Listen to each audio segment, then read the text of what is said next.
पुष्प 16 अग्निहोत्र मंत्रों का अर्थ। अग्निहोत्र का महत्व इसलिए है कि निर्बाधित रूप से यह ईश्वर शक्ति के साथ संबंधित है। अग्निहोत्र मनुष्य को ईश्वर शक्ति के प्रबलता का अनुभव देता है और मनुष्य का ईश्वर शक्ति में दृढ़ विश्वास अग्निहोत्र से विकसित होता है। ईश्वर को कोई माने या ना माने, लेकिन शक्ति का अनुभव प्रत्येक व्यक्ति को होता है। शारीरिक एवं मानसिक शक्ति कम हो जाए तो जीवन निरुत्साही हो जाता है, कुछ भी करने की इच्छा नहीं होती।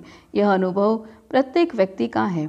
ऐसे समय पर शारीरिक शक्ति, आहार, व्यायाम और औषधि इन सभी के सहायता से बढ़ाई जाती है। प्राणायाम, ध्यान धारणा करके मानसिक शक्ति बढ़ाई जाती है। कई बार विचार गलत हो तब भी शक्ति कम हो जाती है। ऐसे समय पर विचारों को सही दिशा देने के लिए प्रेरणा एवं सत्य ज्ञान देने वाले पुस्तक, ग्रंथ पढ़ने से आत्मशक्ति बढ़ जाती है। इस तरह हमें शक्ति कम होने का एहसास होता है और उसके अनुसार शक्ति बढ़ाने के लिए विविध उपाय भी किए जाते हैं। शक्ति के कारण ही समस्त विश्व निर्माण हुआ है और विश्व का कार्य शक्ति से ही संपन्न होता है। यह तो हर एक व्यक्ति जानती ही है। इस शक्ति को कोई ईश्वर कहे, कोई परमेश्वर, कोई परमात्मा, कोई वैश्विक शक्ति, कोई प्रकाश, कोई एक ओंकार कहते हैं। अग्निहोत्र मंत्र में प्रजापति यह शब्द किसी व्यक्ति के लिए न होकर विश्व निर्माता ईश्वर शक्ति के लिए है।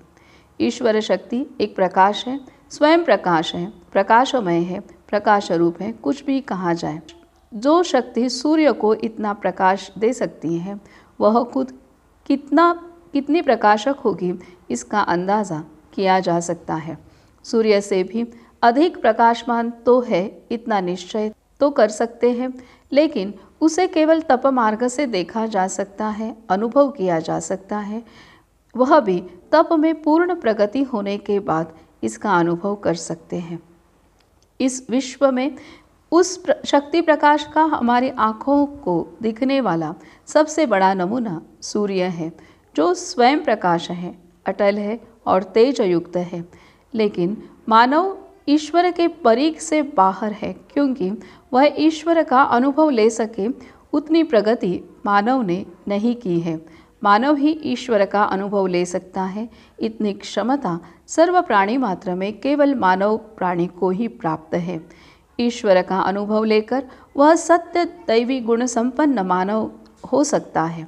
ईश्वर के साथ सीधा संपर्क करना अभी मुमकिन नहीं है। इस कारण सबसे बड़ा प्रकाश जो सूर्य है, उसका स्मरण किया जाता है।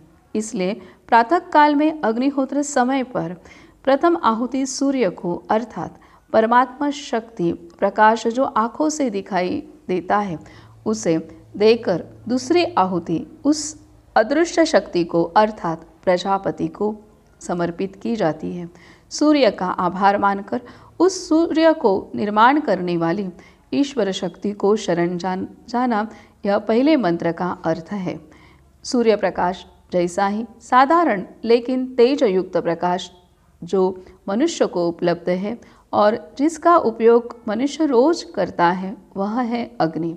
प्रत्येक प्राणी, वनस्पति, वस्तु में अग्नि उपस्थित है।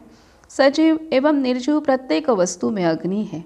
इसलिए प्रत्येक सजीव एवं निर्जीव वस्तु का अस्तित्व है, वह खराब नहीं होता। हमारे शरीर में अग्नि कम पड़ जाए तो अन्न पचन नहीं होता और विविध व्याधि होते हैं, और यह अग्नि शरीर से निकल जाए तो हम जीवित नहीं रह सकते। प्रत्येक कार्य करने के लिए जो ऊर्जा आवश्यक है, वह अग्नि से ही प्राप्त होती है। इसलिए सूर्यास्त होते ही प्रथम आहुति अग्नि को और दूसरी आहुति प्रजापति को समर्पित की जाती है।